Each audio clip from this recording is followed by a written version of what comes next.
Hello, and welcome to Investment Insight, your clear take on the markets.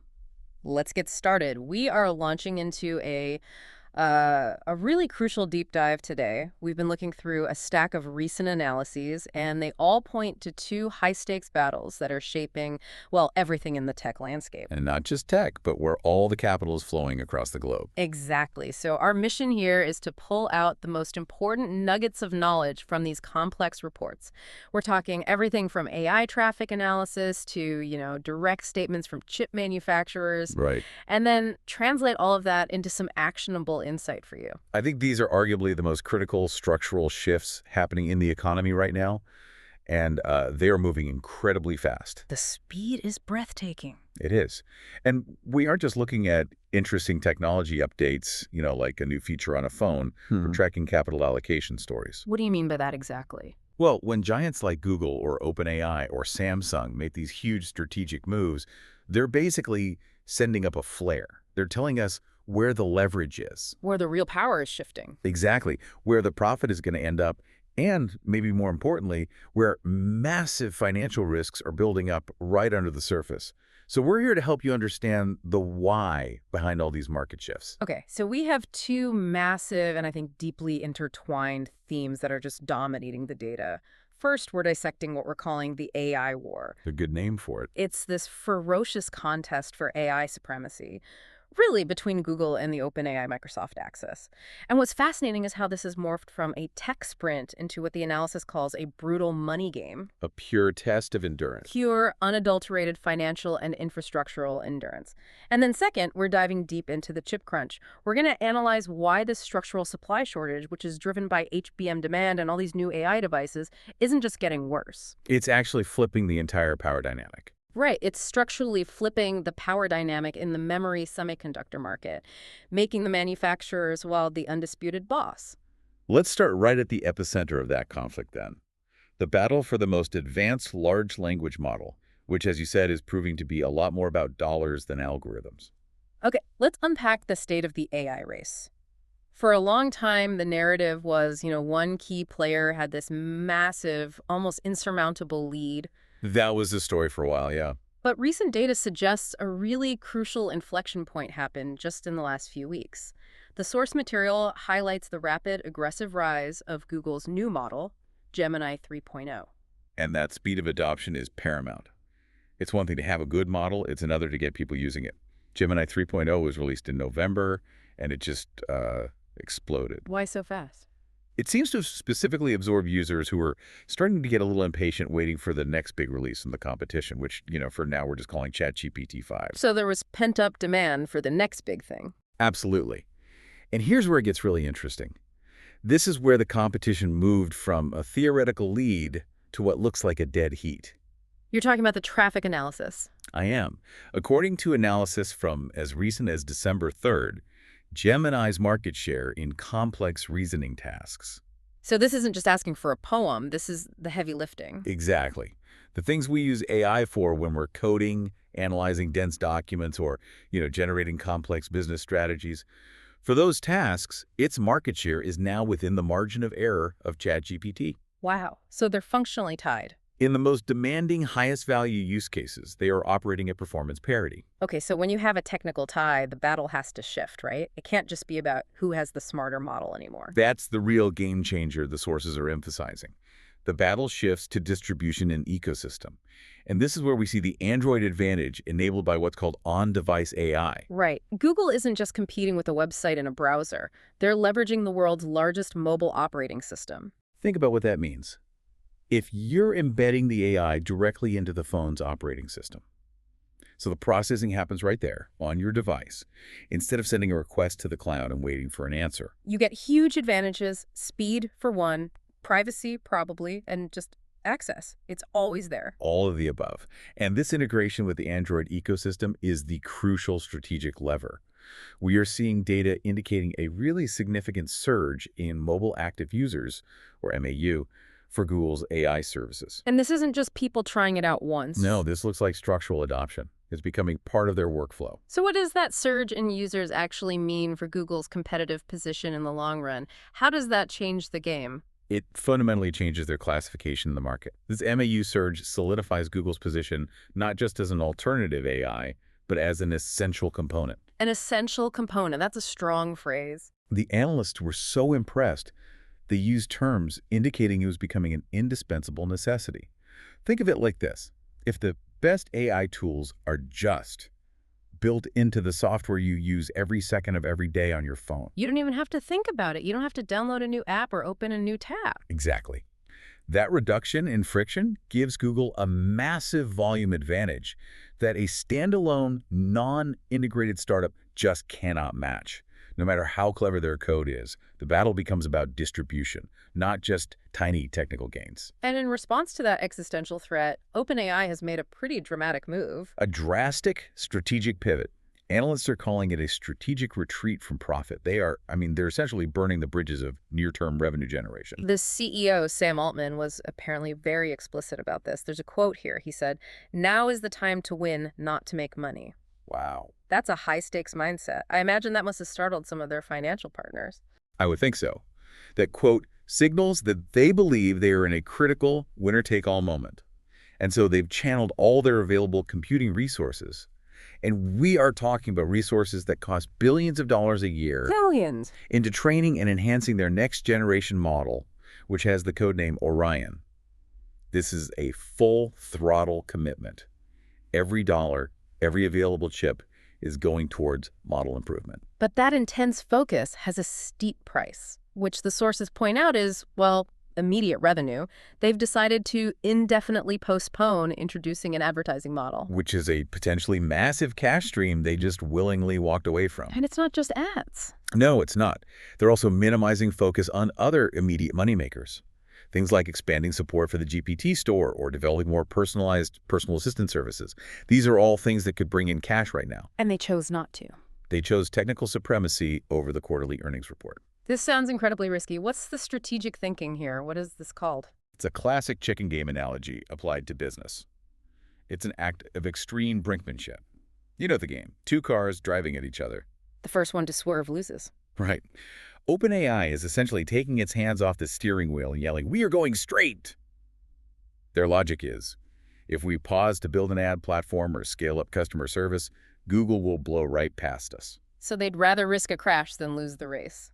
They are choosing the long-term right to technological leadership over any kind of immediate financial stability. It's an investment strategy that basically says, if we don't win the tech crown right now, we never will. So their gamble is that this new model, Orion, if they can get it out and it's good enough, will create a lead so vast that it justifies literally bankrupting themselves in the short term. That's the bet. They believe the market will tolerate the financial instability as long as they hold that coveted best model title. But is the market tolerating it? Well, that high-stakes gamble is exactly why Wall Street is reacting with more anxiety than excitement. The market sees the desperation in that choice. The sources highlight that delaying all these potential revenue streams means OpenAI's cash depletion rate, their cash burn, is hitting an unprecedented all-time high. And the reports circulating are getting pretty serious. I'm seeing notes that trading desks are worried that even Microsoft's huge initial funding, which was, what, tens of billions? The massive number. That even that might not be enough to sustain the current aggressive pace of spending they need for Orion. And that brings us immediately to the critical difference between the two competitors. Their structural foundations.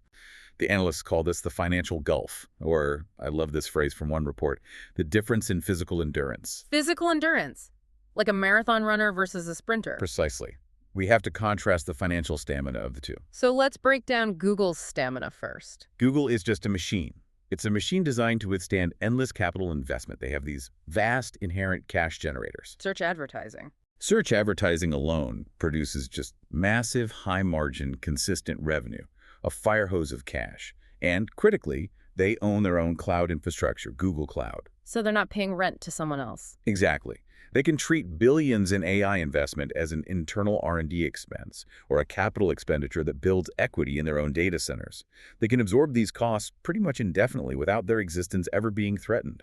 So they're basically using their 20-year-old search monopoly, which is incredibly profitable, to fund the next technological war. It's a closed-loop system. It is. Now, compare that to OpenAI.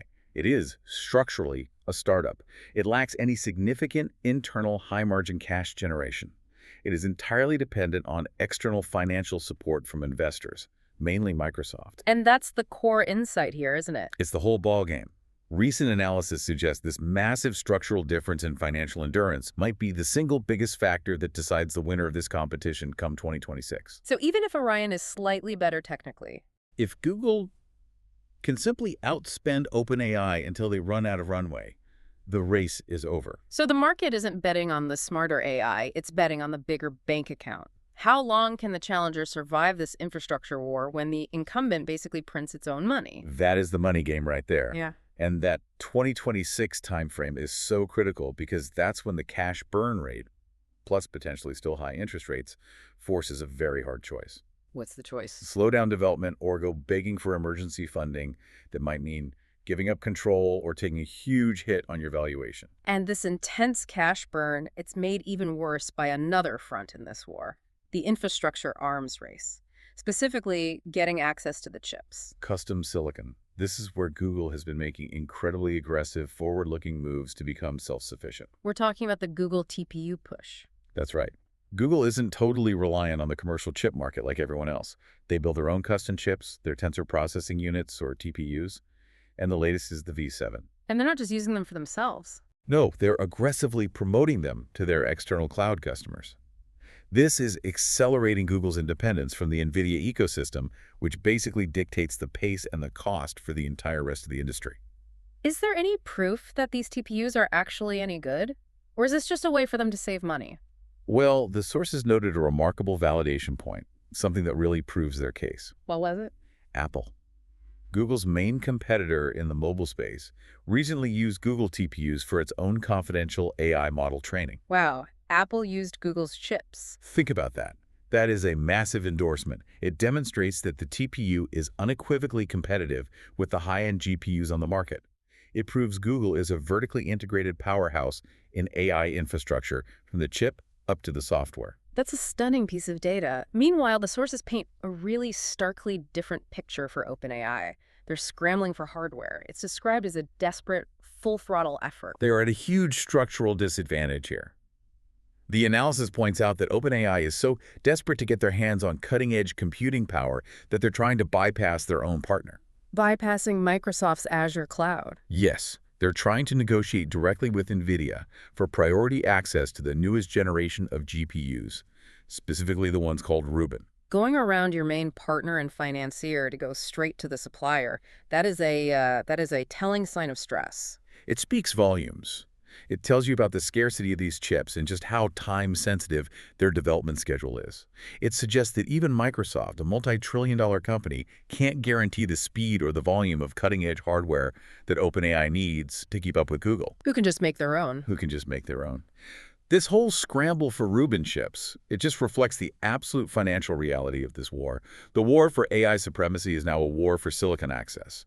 And the company that controls the silicon has the ultimate leverage. Okay, so this existential battle has clearly moved into a test of capital endurance and who can get their hands on the chips. Let's pivot now and make that direct transition to what this all means for a portfolio. If this is a money game, how should investors be looking to place their bets? Right. Given all the evidence we've seen on financial resilience and self-sufficiency, the investment case for Google, or Alphabet, GOGL, is noted in the analysis as being exceptionally strong. So the sources are positioning it as the safest bet. The most balanced investment in the entire AI sector right now, yes. So we've established the two big threats in this war are cash burn and chip access. Let's just reiterate how Google neutralizes both of those. It has what's being called the dual advantage. On one hand, it has proven AI technological capability with Gemini and the TPU V7, and on the other, it has what seems like limitless financial endurance. So the tech is good and the bank account is bottomless. Think about their cost structure. They don't need to go out and buy expensive, scarce NVIDIA GPUs on the open market. That shields them from price hikes and supply shocks. And crucially, it can fund all of this competition using that massive search advertising revenue. It's a self-sustaining AI powerhouse. So in a market defined by scarcity and intense capital needs, Google has neither a capital problem nor a physical supply problem. Precisely. And the anticipated effect of this is simple but profound. Google is positioned to gain the biggest, most immediate benefit if or when OpenAI runs into financial trouble. Because all those users would need a new home. If that massive user base currently living with a financially fragile company suddenly needs to go somewhere else, they will flood straight to Google, which is already performing on par. That structural protection and that upside potential mean the risk-reward profile for Alphabet is noted to be the best available play in the AI sector. Okay, so on the other side of that partnership, the analysis suggests we need to apply some caution when looking at Microsoft MSFT. That's right. Microsoft is obviously a powerhouse, but its strategic alliance with OpenAI introduces some unique financial drag and regulatory complexity. So how does OpenAI's aggressive win-at-all-costs strategy actually hurt Microsoft? It creates direct financial pressure. OpenAI's choice to prioritize spending over making money means two things for Microsoft. First, the timeline for Microsoft to get a return on its massive investment. To recoup all that money they're pouring into their cloud services for OpenAI. Exactly. That timeline is going to be significantly prolonged. Microsoft has basically become the chief financier for the AI arms race, and it's delaying its own financial reward to do so. It's the cost of keeping their star player in the game. Microsoft is paying for the expensive oats to feed the racehorse, and they have to do it indefinitely. That's a great analogy. And the second layer of risk here is the regulatory headache. Because OpenAI's financial situation is so fragile, regulators are paying extremely close attention. Right. They're already looking at how much control Microsoft has over them. They are. And if OpenAI hits severe financial distress, you can bet regulators might intervene. They could potentially force some kind of structural change in the partnership. This adds an unpredictable regulatory stress that could weigh on MSFT's stock price, no matter how strong their own cloud business is. So investors have to remember that Microsoft's AI exposure is just inextricably linked to the financial stability or instability of its very high-burn partner. You have to price that risk in. Okay, so if picking between Google and the Microsoft OpenAI alliance is too risky or too complicated, the sources all seem to reiterate that a classic investment strategy is still the safest path here. A pick and shovel approach. Right. Investing in the infrastructure companies that get paid no matter who wins the war. And this strategy is just validated by the sheer intensity of the infrastructure arms race we just talked about. The more fiercely Google and OpenAI compete, the more astronomical the spending on chips and data centers becomes. The conflict itself guarantees revenue for the suppliers. So let's name the prime beneficiaries here. We have to start with NVIDIA. You have to. OpenAI's direct, almost desperate request for those new Rubin chips confirms that even with competitors like Google building their own stuff, the NVIDIA ecosystem is still fundamentally indispensable for the most cutting-edge work. They are the universal standard. Okay, and the second key name mentioned is one that's tightly linked to Google's success. Broadcom. The expansion of Google's reliance on its custom TPUs and the validation of those TPUs by a huge customer like Apple directly translates to more orders for Broadcom. They're a key partner in manufacturing these custom chips, these ASICs. So the logic is, if Google's internal chip is winning, Broadcom benefits. And if the rest of the industry needs the newest commercial GPU to keep up, NVIDIA benefits. Either way, the hardware companies are guaranteed revenue streams that are being fueled by the competition itself. So the strategy summary is pretty clear. It is. When predicting the software winner is this difficult and this fraught with financial risk, investing in the hardware companies offers a dramatically higher probability of success. They're essentially selling weapons to both sides of the war. Before we move on to the chip shortage, let's just touch on systemic risk. We've established that the big, publicly listed tech firms have the financial strength to ride this out. So where is the fuse? What could actually trigger a broader correction in the AI space? The sources point directly at the private market. The risk of an AI bubble bursting doesn't really lie with Alphabet or Microsoft. It lies with the unlisted, high-valuation startups like OpenAI. Why them specifically? Well, these firms are caught in a really painful squeeze. High interest rates make raising new capital very expensive, and at the same time, they're in this ruthless competitive chicken game that forces them to burn cash at a maximum rate. So what happens when they run out of money? Well, if these companies, many of which have valuations in the tens of billions based purely on future promise, run out of funding and are forced to accept a down round. Which is when their new funding values the company lower than the previous round. A huge red flag for investors. That, or worse, they face collapse. This event could be the primary trigger for a broader AI bubble correction. It would send a shockwave of fear through the public markets. Exactly. A high-profile collapse or even just a severe devaluation of an AI darling would shatter the prevailing optimism around AI valuations, which are all based on future growth, not current profits. It would force public market investors to reevaluate the risk for all non-revenue generating AI companies, and that could cause a very sharp correction across the entire sector. So the key action for investors here is to keep a close eye on the capital flows in the private market. You absolutely have to. The fact that the AI war is now a capital endurance test means the stability of the entire investment sector depends on the financial health of these privately funded challengers.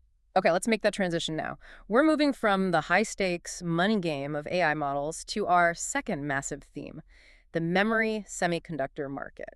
And we just established that the AI war is fueled by this infrastructure arms race. And that spending frenzy is the direct cause of a severe supply squeeze in the memory market.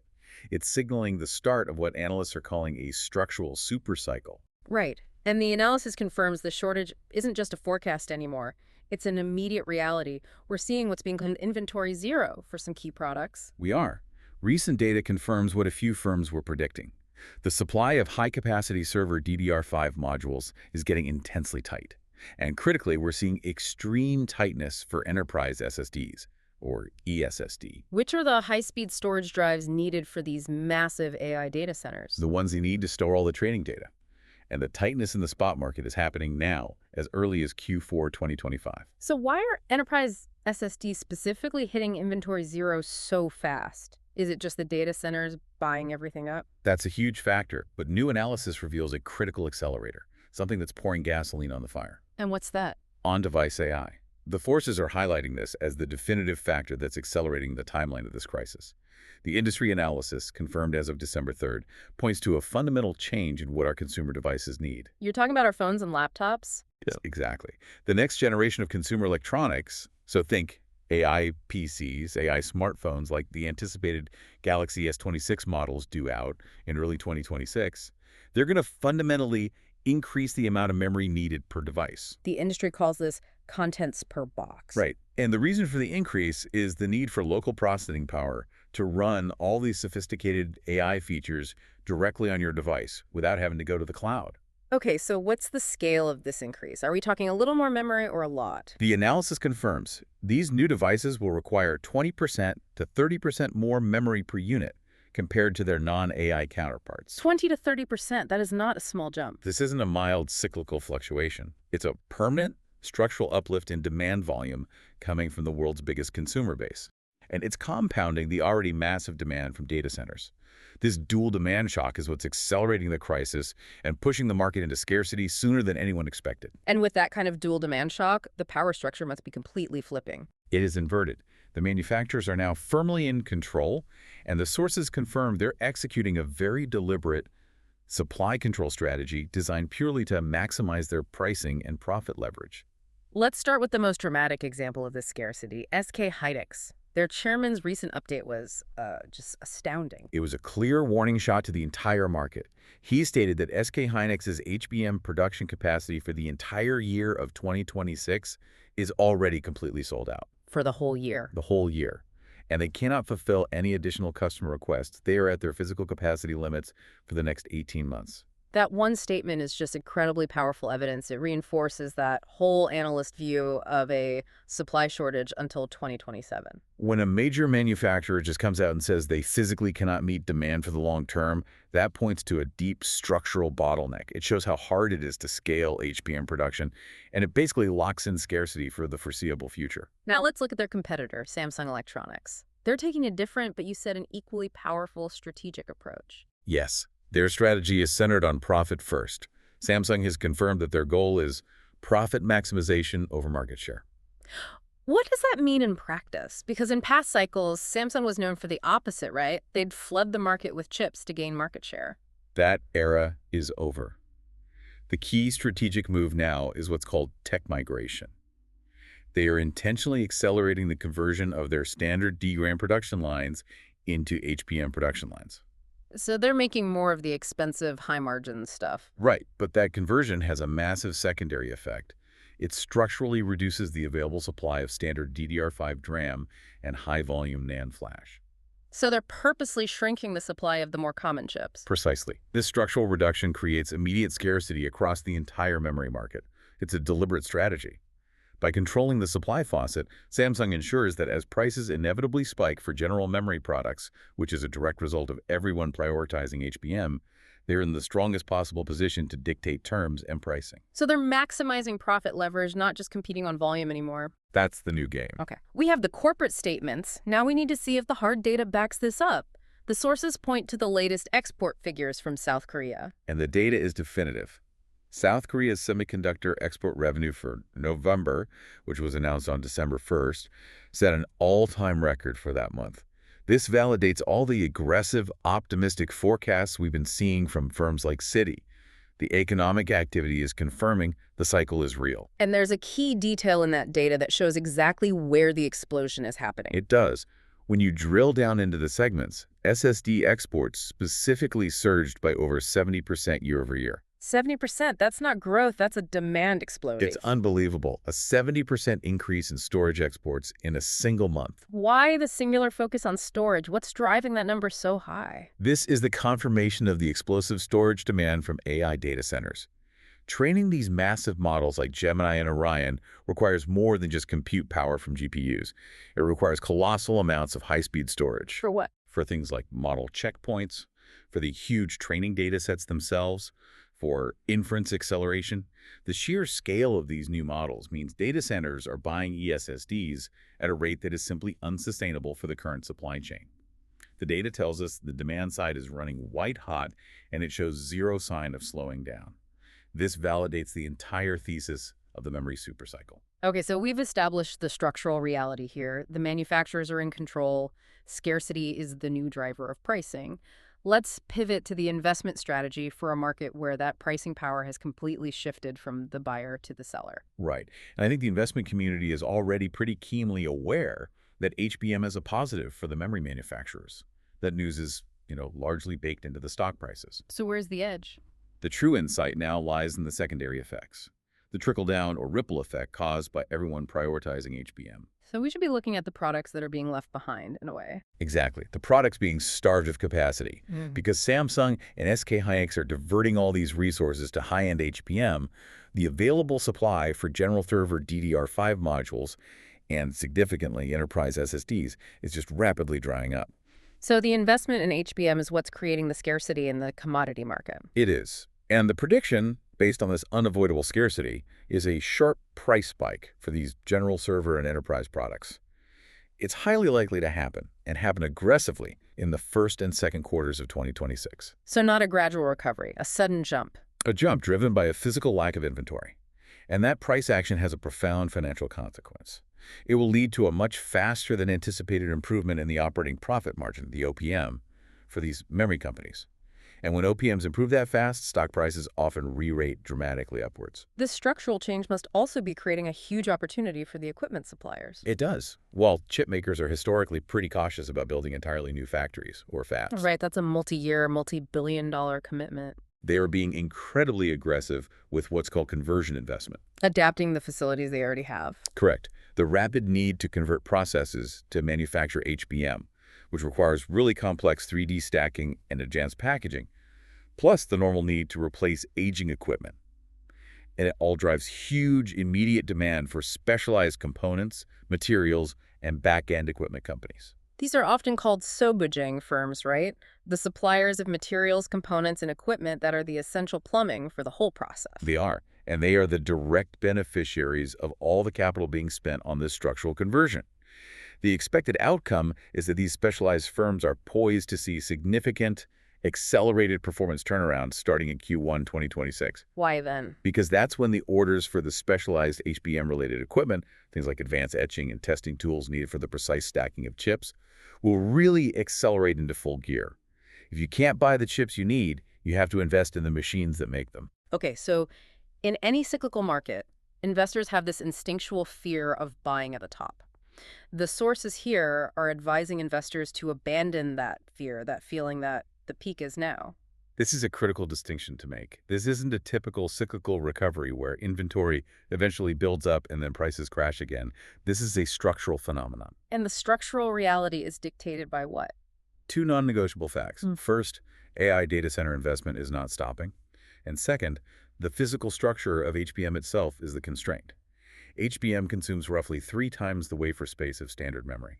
So just to be clear, if a company converts a production line to make one HBM chip, they're giving up the ability to make 3 standard memory chips. That ratio locks in the scarcity. It locks in scarcity for years as long as AI demand remains insatiable and the manufacturing process for HBM remains this wafer intensive, and it takes years to bring new capacity. Online supply physically cannot meet demand. So the strategy remains. The buy-the-dip approach remains valid throughout 2026. Any temporary dip in the stock prices of the major memory manufacturers should probably be viewed as a buying opportunity that's rooted in a verifiable structural deficit. Finally, let's look closely at Samsung Electronics. They're often seen as having lagged a bit in the initial HBM race compared to SK Hynix, yet the sources identify Samsung as a potential sleeper success here. That's right. That slight lag in HBM exclusivity becomes almost irrelevant in a market that's defined by generalized scarcity. Samsung stands to be the biggest beneficiary of the price increases across the board, specifically in ESSD and general DIMM, which are areas where their massive production capacity is concentrated. This all seems to revolve around the concept of profit leverage. Can you break that down for us? Certainly, Samsung just has greater overall production capacity, or CAPA, than its competitors. So think of it with a simple example. If a competitor is only selling, say, 10 units of server DRAM, and the price jumps by 20% because of scarcity, their total profit goes up by 2 units worth. But if Samsung is selling 100 units, that same 20% price increase is applied to 10 times the volume. They capture the vast majority of the extra profit being created by the scarcity. So they're leveraging their existing scale in an environment where prices are rising because their competitors are actually shrinking supply. Exactly. When prices surge globally for GDR5 and ESSD, Samsung has the volume ready to meet that demand at the new maximum prices. They get to reap the rewards of the price increases without having to engage in aggressive volume competition. This creates immense profit leverage, and it means even a small increase in the average selling price of commodity memory can yield a disproportionately large and sudden increase in their operating profit. That makes them a very compelling reevaluation candidate for investors. This has been a fascinating journey through the future of technology investment. To summarize our deep dive, we've covered 2 critical structural shifts in the global economy. First, the AI competition is no longer about which tech is slightly better. No, it's a brutal, expensive capital endurance test. Fought between the inherent financial resilience of Google and the desperate technical ambition of its private challenger. And second, the memory market has fundamentally shifted power. Driven by the HBM shortages and that new structural 20–30% demand uplift from on-device AI, scarcity is locked in as the new normal until at least 2027. So for investor positioning, we have some really clear guidance from the data. What's the final takeaway? For memory, I think investors have to recognize that the physical shortage means the manufacturer is the boss. This scarcity all but guarantees high margins for the giants. So focus on the large semiconductor companies and the specialized equipment suppliers they need for this conversion. And for the AI war? For the AI war, abandon any high valuation fantasy about AI companies that don't have a robust internal way to make money. Focus on Google, the only company with both the cash and the self-sufficient infrastructure. And critically, the infrastructure suppliers like NVIDIA and Broadcom, who get paid handsomely by both sides of the conflict. That brings us to our final provocative thought for you to consider. The rise of on-device AI fundamentally shifts computational power and data processing away from the massive centralized cloud back to the device in your phone or your laptop. A huge decentralization trend. It is. So if computing power is decentralizing and data independence becomes a bigger priority, consider this. Which ancillary industries outside of the direct chip makers we just talked about will benefit most from this localized processing power and data security over the next 18 months? Where does that next layer of value get created when the processing is happening right there in your pocket? A great question to think about. Thank you for joining us for this crucial deep dive. Don't forget to subscribe and hit that like button.